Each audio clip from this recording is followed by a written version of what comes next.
Well, John, you'll have done your analysis on the Chesterfield game. What are your key takeaways?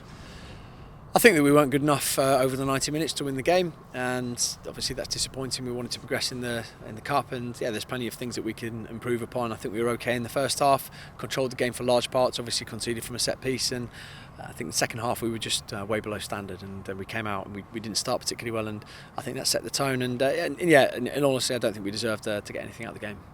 How do you find the right balance between being disappointed about the Chesterfield game but also lifting heads and looking forward to the next game?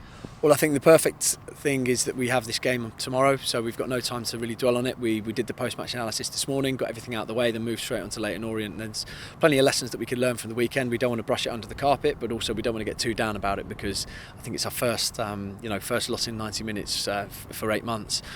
So we need to make sure that we do bounce back from that, but at the same time, just a bit of perspective really, and make sure that we don't let it affect anything. What's the latest on Regan and Tino? Both have obviously injured. Regan's is slightly less straightforward in terms of just waiting for the knee to settle down, and we'll see where he is. I think on Wednesday he's going to go in for a scan.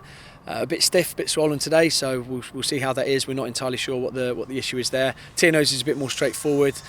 He has torn his hamstring, so we'll wait and see. Well, again, with the scan on Wednesday for Tino, we'll wait and see what happens there until we get a bit more of an idea on timescale. Looking forward to tomorrow. What are you hoping to get out of our final EFL Trophy group game? The most important thing is qualification for us, so that's the focus.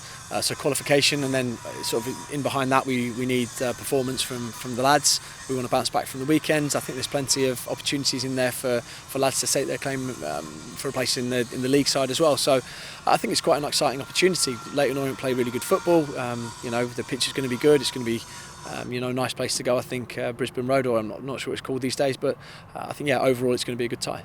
Just 48 hours after our previous game, so what will the squad look like? That's one thing that's obviously going to come into the factor in when we look at the squad. We look at team selection. I think the biggest sort of strength that we have at the moment, so we've got some strength in depth, and the ability to rotate doesn't necessarily mean we're going to do it, but I think there's plenty of lads that have come in the previous 2 EFL Trophy games and also the League Cup games where we've rotated 10 or 11 at a time. There's plenty enough to come in there and compete.